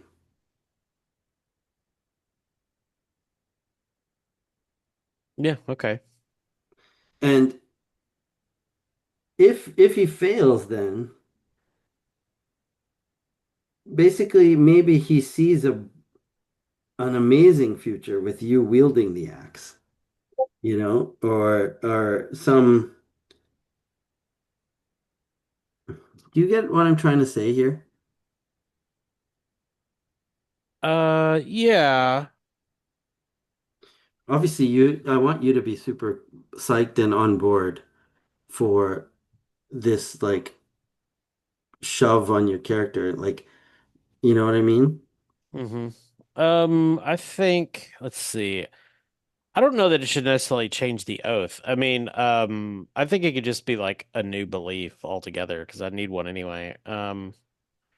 Well, the what is the oath again? The oath is that you will find the axe in the ruins That of I'll well that I'll do everything I can to recover the axe. and then you and add a comma, Yeah, and you must, you know, that and maybe you and you must destroy it, like the Ring of Power, right? Or uh, you um, you that it you make sure. sure that it must be wielded by, you know, someone worthy. Well, why don't we do that? Like, if he succeeds, I must wield it. If he fails, it must be destroyed, or vice versa, depending on which one is actually like The more better, likely situation. or the good outcome. Like, Well, it sets you up like if you're well, it's yeah. The axe is cursed and dangerous. sure, The axe is cursed and dangerous, and it leads people to ruin, right? Uh, it could be that this is like that the future is that you grab the worst future is that you see the axe, your greed kicks in, you can't withstand it, and you grab the axe and you become a fucking like avaricious, power hungry megalomaniac. You kill the right, giants, but then you rule like a tyrant, right? right. Yeah. That's your greed path, right? That's the standard path. Um, hmm and that then he will like say, yeah, it's very, very likely that that would happen, blah blah blah. So to protect yourself, swear to me that you will, you know, um, destroy it, or that you will give it to a priest of Moradin, or that you will um, you know, give it to someone who can wield it selflessly, someone strong enough to resist its power, hmm which it sets up so many cool things with the other PCs. Yeah. Just don't know what the wording should be precisely. Um, My thing is like because I don't really want to see it destroyed. Like destroyed is the nicest way of putting it, right? The other cool option is that you must swear that you will swear that you will not lay a hand on the axe. That's good. yeah, but wouldn't he want a dwarf to get the axe? Yeah, like as a dwarf, yeah. Yeah. Mm. I mean, I feel like there's probably it should probably be connected to greed in some way. Hmm. Um, like Well, so uh there's a trait um called it's like it gives you +2 to steal tests when your greed kicks in. It's a dwarf yeah. trait. Um Um, called it's like guys, I hope you don't mind the virtuous. virtuous, yeah. Which makes this that kind of works, right? hmm Yeah, I mean, I think you Swear could to me it that could only swear to me that only a dwarf of virtue um wields the axe. Something like that. yeah, I think that's probably Yeah, that's probably the better way. Like that it will only be wielded by a virtuous soul or something Mhm. like that. And if it's a dwarf, then that means specifically they have the virtuous trait. Right. And now the funny thing is now is like the what is the fortune telling aspect of this role? Like what am I reading? What future am I reading? You know? Like me being Hmm. successful, it's like the outcome that I want, right? So you know what? That's it. Me, if I succeed, okay, I if I succeed, I I rewrite my belief and I do all in my power to make sure that because you sort of haven't played greedy at all, right? Your Oh character, yeah, like you haven't I don't played think that style of your character before at all. I don't think Torvig is particularly greedy. Yeah, Uh, he's very matter of fact and chill. well, and also we haven't been around a ton of like dwarven artifacts or anything like that. So, or treasure. We've been around some magic stuff, but I know it's just like I've seen other people played dwar greed like a character trait, you know, and they're pushing yeah, obnoxious a lot, and you could do that with your dwarf. In which I haven't seen you do that. So it's kind of like maybe that's what he thinks. yeah. He goes, "You are a good boy. Your heart is pure." Okay, that I think that would be my. I'm gonna read the runes, and that's what I'll see. Like I'll decide I'll read it. A successful rune casting um, will give me the opportunity to rewrite one of your belief. No, to rewrite one of my beliefs to. Hmm. This is so complicated, guys, right? Do you find? Um, well, essentially the core of it is that essentially you are pronouncing a fate, right? Mhm. That's what it is. And then you um Yeah. you once you pronounce the fate, which it's tied to one of their beliefs, you can choose the runecaster must change one of their beliefs to match the fate, whatever it is. Um, and then the runecaster gets essentially is going to get Artha for playing towards that fate, Yes. right? Okay. Um, So, yeah. so no, I mean that's really basically we could just assume that that Uncle Billick does all that, right?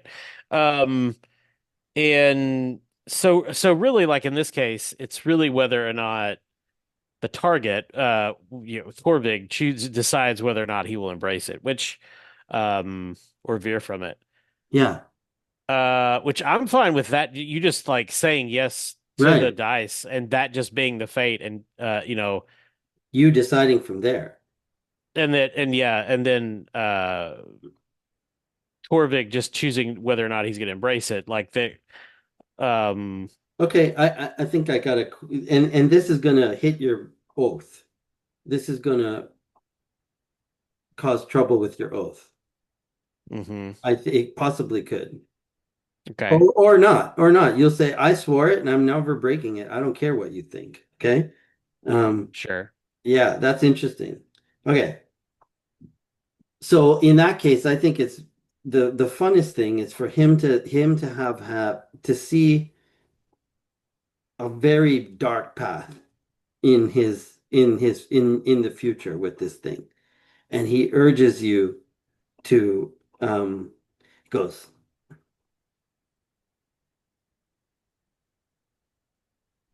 Torvig, my boy, I seen what lies ahead.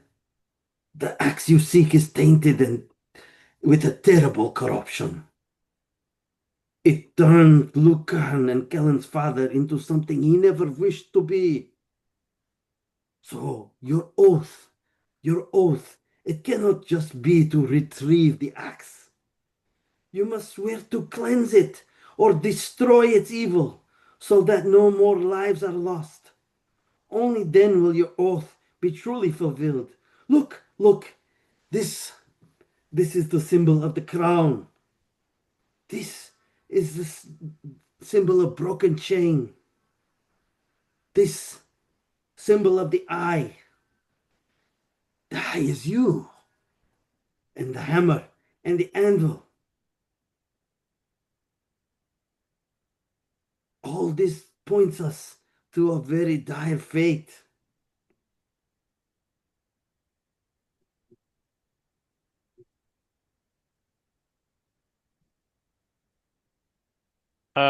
So I'm gonna change my belief, my oath.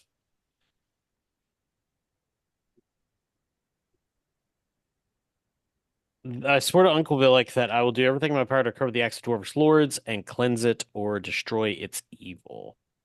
Nice. That's cool. I didn't actually get to cast my rune dice or roll rune casting because it was hard Yeah. to make sense of it, and I think saying yes is what I really wanted. Yeah. Well, yeah, and I think that's mainly intended for when a player is a runecaster, right? Yeah. Like, Yeah. it's an NPC, they can just succeed. Yeah. Um, Right. I like your new yeah. belief. And guys, what do you say about that? Especially Lucarn with what you know. And I mean, even you cleanse it and you have an eight. Yeah. Okay.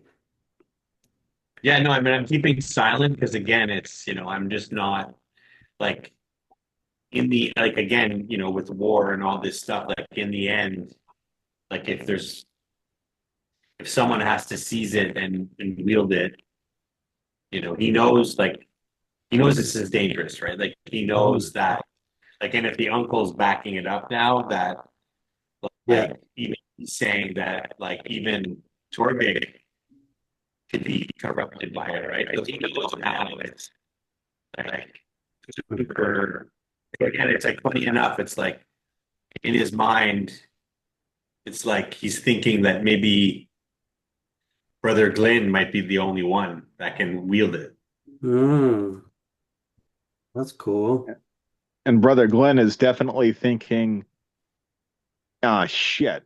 The whole thing about ruling as a tyrant, this is exactly what happened with the Yuan-Ti after they won, Mm. and history is going to repeat itself. Oh, say that again, Stephen. That's cool. The conversation that he had with the angel about what happened with the Yuan-Ti, they won, then hubris, arrogance destroyed that, and now Yeah. the humans with the axe theoretically are going to win, Yeah. but then are they going to destroy themselves with Yeah. arrogance and stupidity and all this different stuff, just like the Yuan-Ti did? Right. Helwar has a soft spot for humans, so maybe not. And now here we are. Here's this weapon to win the war and to make sure you lose the peace. So Yeah. Cool. he has Yeah, some it's things to true. think about. Yeah. Yeah. That's so true. Okay. That's fun. I'm gonna just take a pee break if you don't mind. Mhm. Sure, sure. Okay. Okay, and then let's do some show get off into the wild, okay? All right.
Hey,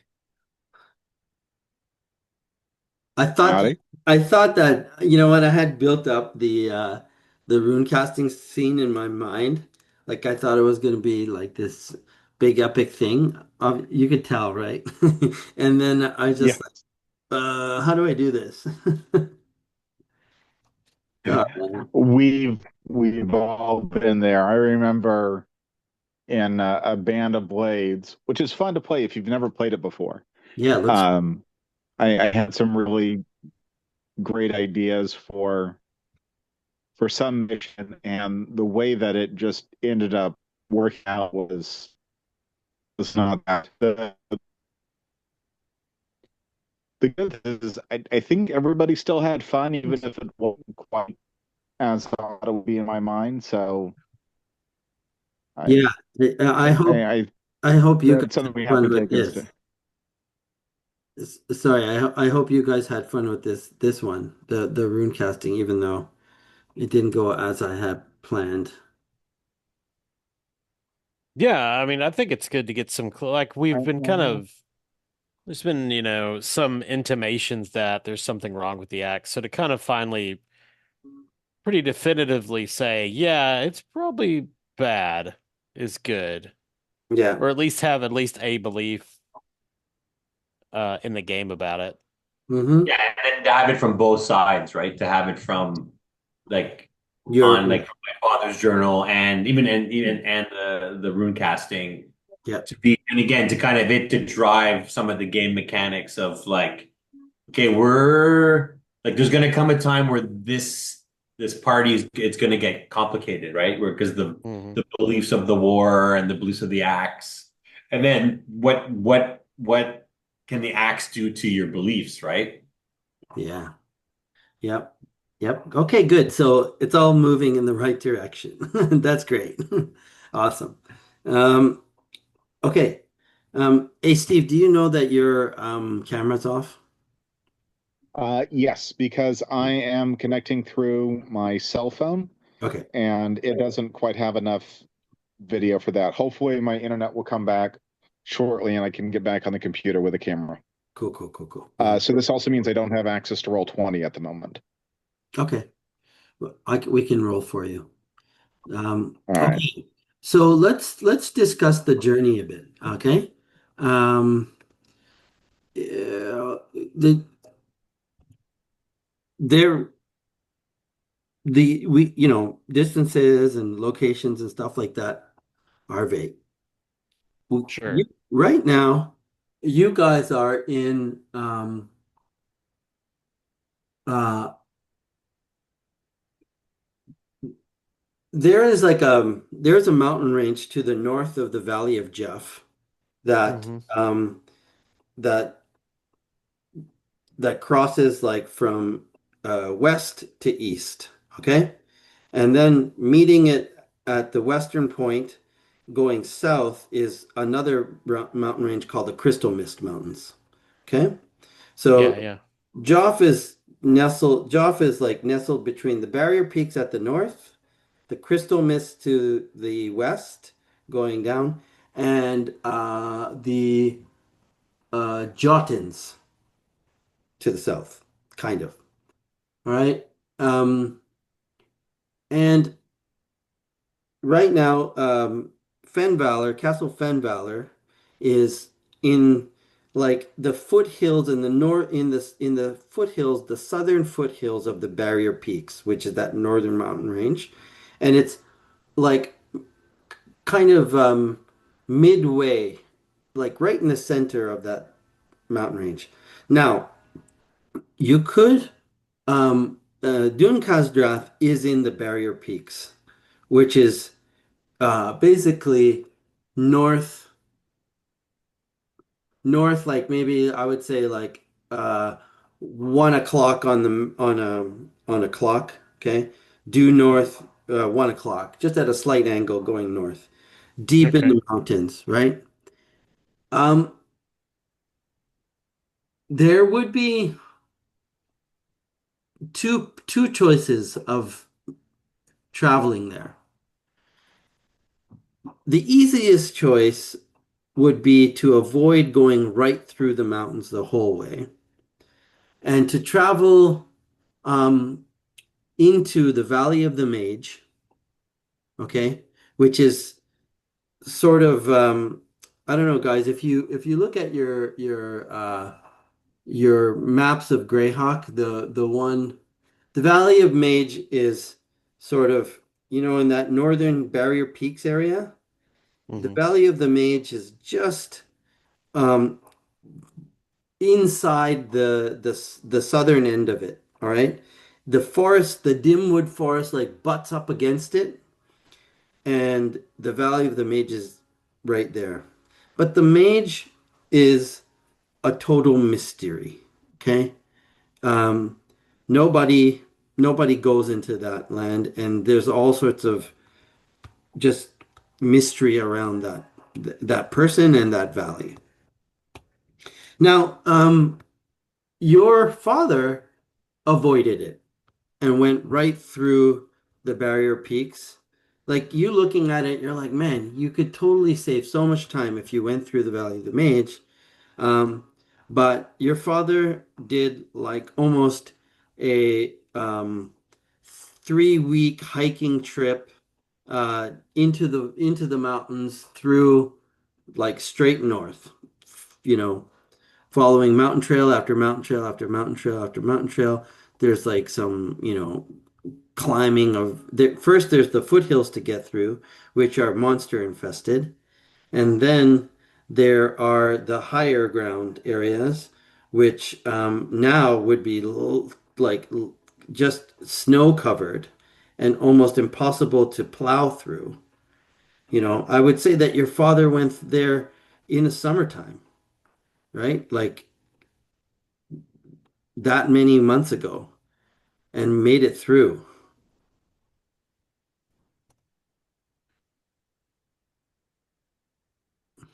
So it's in the Barrier Peaks on essentially on the other side of the Valley of the Mage. Yeah, on the other side of the Valley of Mage, north of the Valley of the Mage. Um, could we, is there a reason? So does this, I don't know, I'm looking at a map of Joff in the Against the Giants book. Hmm. Does this river that goes to the Dim Forest, does that start in the Valley of the Mage? Yeah, and it goes down. It flows southward, yes, and it Well, starts. right. So couldn't we go upriver to get to the Valley of the Mage that way? Wouldn't that be possible? Yeah, I mean, definitely you could, Um, but the Valley of the Mage is guarded. Like yeah. it's rumored to be guarded by xenophobic elves or fairy. Well, it's, not great either way. Um, well, I mean, I think the only route we probably know of for sure It's is the one that Alaric used. yeah. Um, let's retrace it. I mean, it'll be tough, but Torvik, you didn't come from there, like you don't know that area, or oh, well, there are stories, but no, it do not come from there. Not okay. for many years. It has been fallen into ruin for a long time. There is no dwarf hold in the Barrier Peaks. Mm, Not anymore. cool. Yeah, I mean, I think Yeah, let's do the simple thing rather than try to. yeah. Go through. Yeah, so I think go through the Barrier Peaks. And you could guys do it like I would say there would be one roll, like a link test thing. Yeah, I was Um, gonna say. we could do a nice big long link test that spans some time that will get you to the through the foothills, through the forested foothills. Okay? Okay. And then there would be another s- whole thing about going through the the snow-covered alpine mountains. But let's do that, Sanj, when the other two are back. Let's do that for the net. Let's like we've gotten on the road, we're out, we've gotten the provisions, Right. we've found out the axe is cursed. We can share that with Okay. uh you know Ready? and Yeah, then next yeah. we can include them on the journey and then build it up so that because again we do want to have some build up of the plot in between in the middle part while we're traveling, right? Okay. Yeah. I'm good But with let's definitely roughly. like say we leave the castle just so we Yeah, can. yeah, Yeah. yeah. Yeah. Okay, so you guys head out on your journey with your packs full. Um, uh, your mother, everybody cheering from the castle walls, you know. So, They're gone. Hooray. yeah, Those that's what guys are definitely cursed. you definitely think. That's totally what you think. Yeah. All right, cool guys. That was well done. Okay, let's do some Martha. Um, Cool.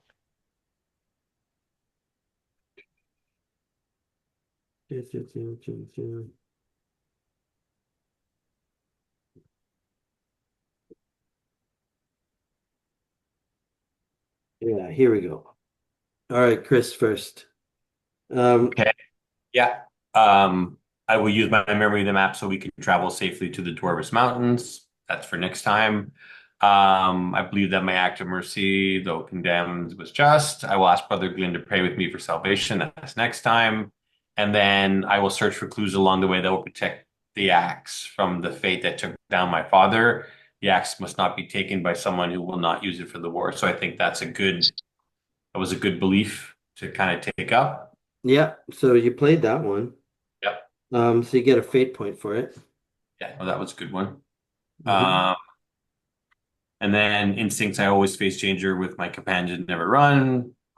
I remove my armor only when behind castle walls, and I always defend my family's honor. Not really. So I think that was basically it. Cool. Okay, okay, okay.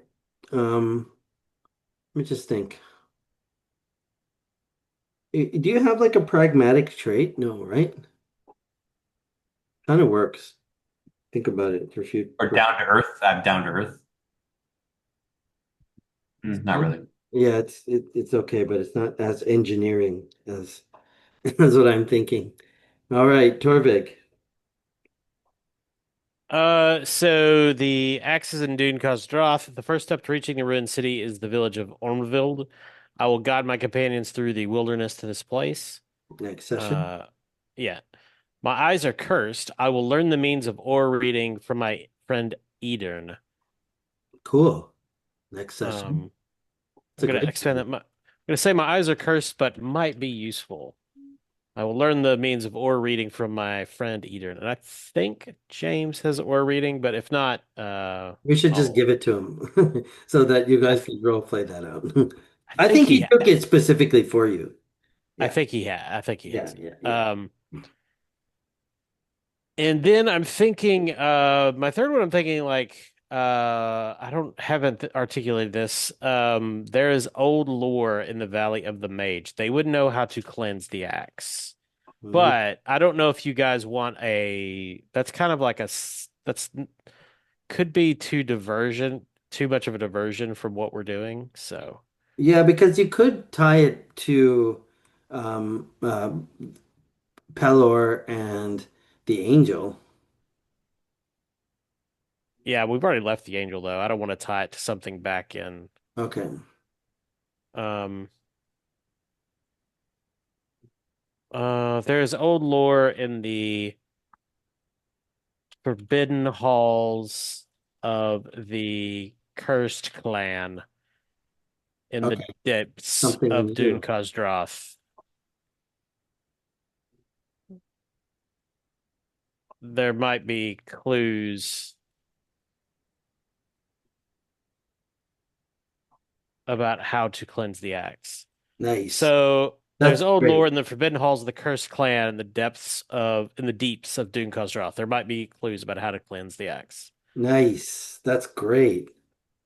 And then I swore to Uncle Bill that I would do everything in my power to recover the axe to Dwarvish lords and cleanse it or destroy its evil. Um, and then everything else is the same. Uh, so, I mean, I guess I'm pursuing my oath, like, fate for that, I suppose. Yeah, for sure. Definitely. Um, I didn't complete anything this week. I don't think my instincts or traits really came into play. Yeah. Um, Okay. but we should do a trait vote when next time everybody's here, I think. Yeah, yeah. I wanted to do it today, but I wanted to wait till we're all there Yeah, because we it's got need to be everybody. everybody's got to be there. Yeah, Yeah. we need everybody's input.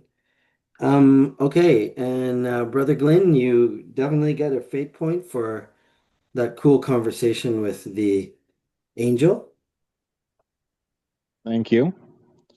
Um, so belief one is I'll bring the light of Pelor into the mountains. We must prepare for the trip to the barrier peaks. Um, I think that one is as completed as it's going to get, and I did get the +1 VA to the sword, so Nice. that was not without some consequence. Yeah, cool. Um, So you get a persona for fulfilling that? Okay. Cool. Um, and then I had the heart to heart with the angel, which I think gets a persona for the second belief. Oh, We must know more about the angel. I will engage it as a priest of Pelor. Um, I did that, and nice. I think we had a good heart to heart, assuming Yeah, angels have heart.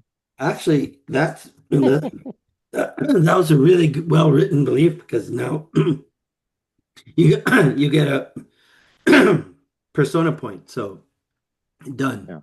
Nice. And So it we was also a have, really cool conversation, but I loved it. yeah, it was good. And we also have a firm deadline for when we have to be back, You're right. which is 333 days. Right.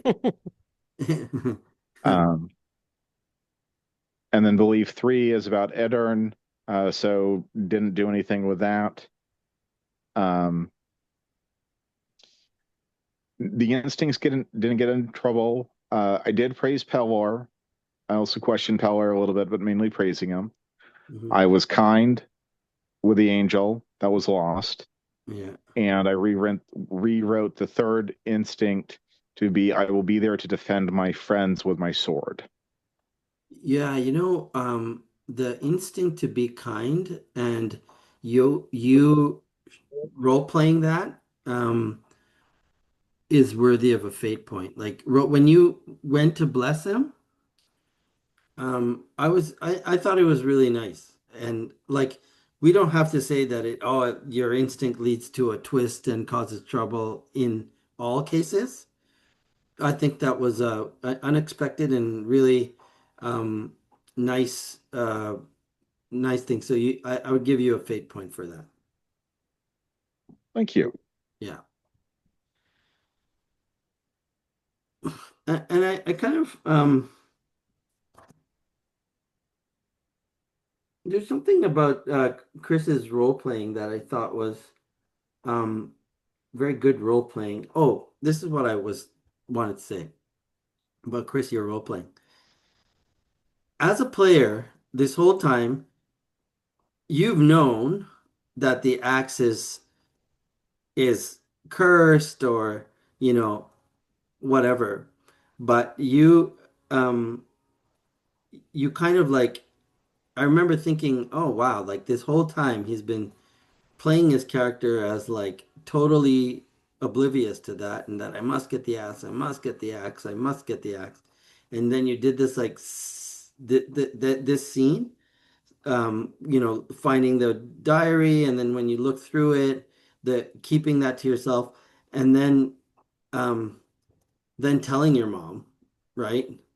So I thought that was kind of like I thought that was very I thought it was worthy of an embodiment Is that a fate or persona? persona. I don't know. What do you guys agree? Do you see a little bit of Yes. what I'm saying? Yeah, Yeah. cool. Well, I also thought it was a good get. It's like another relief for her, right? Like she knew All like along. all along. Yeah, yeah. Yeah, and you guys got a little bit closer in the end. Right. Yeah. I think that was good. So yeah, The I think you're wives, role playing. Sanj, the wives always know, Sanj. Right, right. My subliminal experiences were leaking out. Um, okay, cool, guys. So Chris, you got one persona and one fate. Yeah.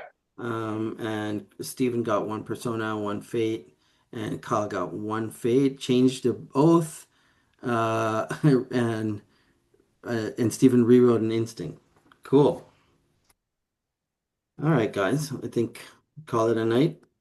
Yeah. Yeah. Good game. Yeah. I'm happy with Oh, and you got a magic item. Like he got his sword as a +1 VA. Well, he Uh, got an item magicked. yeah, he got an item magic. But I think it's a cool way of having magic items in a game, where like Yeah. yeah, Well, it's appropriate to his idiom. yeah, Uh, it makes more sense than him. Like, it makes more sense that his sword would be somehow blast rather than like discarding. Uh, you know. yeah. But yeah, it was a good scene. Cool. All right, guys. Next week, let's see how I just want to gauge if I might not on because on Thursday next week I'm leaving for Germany and I might be a bit frazzled with last minute responsibility. I'm not available next week. I'll be available on the 6th. Oh, I'm not here. Ah, well, I'm in Germany on the 6th, so it would be 2 weekends from now, 2 weeks from now. 13th. Yeah. Uh, 13. Okay. Yeah, that's actually Canadian Thanksgiving, so that should work. Canadian Thanksgiving. On a Monday? Heresy. Well, we get the day off. That's all. I Ugh. think, Chris. I'm not sure. I could be Yeah. wrong. Yeah. We do. Yeah. Yeah. All right, guys. So we will not meet next week. We will not meet the week after, or maybe we could without Kyle. That's fine. No, I'm not here. You're not here. Yeah. We can't. Yeah. Yes. The 13th. Let's aim for the 13th and let the guys know. Yeah. Unless maybe I could play on the second if James and Chase are in and you and Chris and Steven are in. I could. But then we're just going to be pushing off the trade vote. That's all. All right. So I'll let you know. And we'll see how it goes. We're Okay. adults. We have busy schedules. That's life. Yeah, it's such, yeah, it is what it is. But all right, Okay. cool. See you Good night, guys. guys. Bye. Bye. Good night.